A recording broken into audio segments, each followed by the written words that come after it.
پاکستان کا وہ وزیر اعظم جو دودھ فروش تھا، جو بیوی بچوں کے ساتھ رکشے پر سفر کرتا تھا، جس نواب کے گھر دودھ بیچا کرتا تھا، اسی نواب کو الیکشن میں شکست دی۔ 20 ستمبر 1916 کو لاہور کے ایک نواحی گاؤں میں ایک بچہ پیدا ہوا، 4 بہن بھائیوں میں یہ سب سے چھوٹا تھا۔ پورا گاؤں ان پڑھ مگر اسے پڑھنے کا جنون تھے، اس کے گاؤں میں کوئی سکول نہ تھا، لہذا یہ 1.5 میل دور دوسرے گاؤں پڑھنے کے لیے جاتا۔ گھر سے سکول تک کا سفر پیدل طے کرتا، 6ٹھی جماعت پاس کرنے کے بعد وہ 8 میل دور دوسرے گاؤں میں تعلیم حاصل کرنے جاتا۔ اس نے مڈل کا امتحان امتیازی نمبروں سے پاس کیا اور وظیفہ حاصل کیا، مزید تعلیم حاصل کرنے لاہور آیا اور یہاں اس نے سینٹرل ماڈل سکول میں، جو کہ اس وقت کا نمبر 1 سکویل تھا، داخلہ لے لا۔ اس کا گاؤں شہر سے 13 کلومیٹر دور تھا۔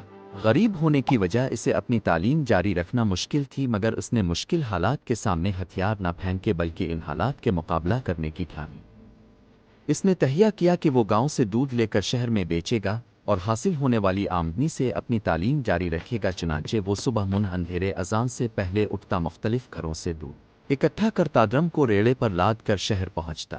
شہر میں وہ نواب مظفر قزلباش کی حویلی اور کچھ دکانداروں کو دودھ فروخت کرتا۔ اس کام سے فارغ ہے کر مسجد میں جا کر کپڑے بدلتا اور بھاگم بھاگ سکول پہنچتا۔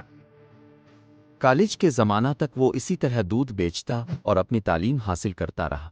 1935 میں اس نے میٹرک میں نمایاں پوزیشن حاصل کی اور پھر اسلامیہ کالج ریلوے روڈ لاہور میں داخلہ لیا۔ اب وہ اپنے تعلیمی اخراجات پورے کرنے کے لیے گاؤں سے ریڑھی میں دودھ لاتا اور شہر میں فروخت کر دیتا۔ اس کام میں کبھی اس نے آر محسوس نہ کیا۔ نوجوان کو پڑھنے کا بہت شوق تھا۔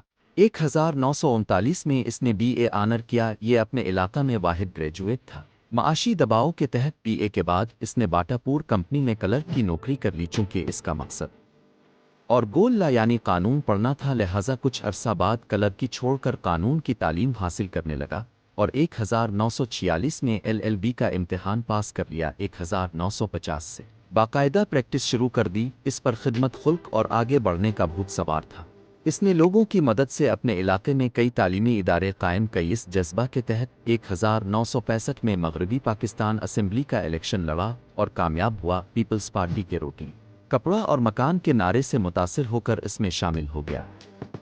1970 میں پیپلز پارٹی کے ٹکٹ پر MNA منتخب ہوا اور نواب مظفر قزلباش کے بھائی کو، جن کے گھر یہ دودھ بیچتا کرتا تھا، شکست دی۔ 1971 میں دو الفقار علی بھٹو کی پہلی کابینہ میں وزیر خوراک اور پسماندہ علاقہ جات بنا۔ 1972 کو پاکستان کے سب سے بڑے صوبے پنجاب کا وزیر اعلیٰ بنا۔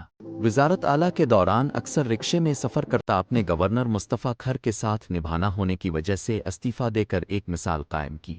1973 میں اقوام متحدہ میں پاکستانی وفد کی قیادت کی۔ 1973 میں وفاقی وزیر قانون و پارلیمانی امور کا قلمدان سونپا گیا۔ 1976 میں وفاقی وزیر بلدیات و دیہی مقرر کیا۔ 2 دفعہ سپیکر قومی اسمبلی بنا اور 4 سال تک انٹرنیشنل اسلامک یونیورسٹی کا ریکٹر رہا۔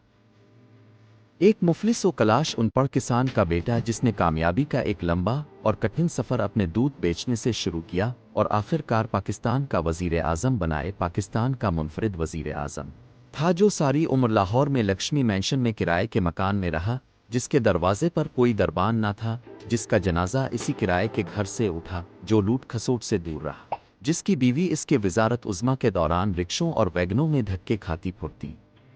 میرے عزیز ہم وطنوں، مک معراج خالد تعریف کی ایک احساس شخصیت تھے۔ اب 30 جون 2003 کو اس دار فانی سے رخصت ہوئے۔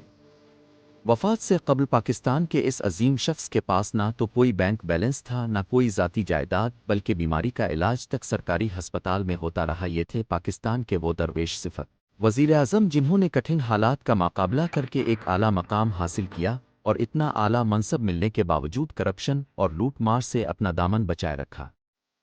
کریم اللہ مک معراج خالد مرحوم کے درجات بلند فرمائے اور وطن عزیز کو ایسے ہی مخلص حکمران عطا فرمائے، آمین۔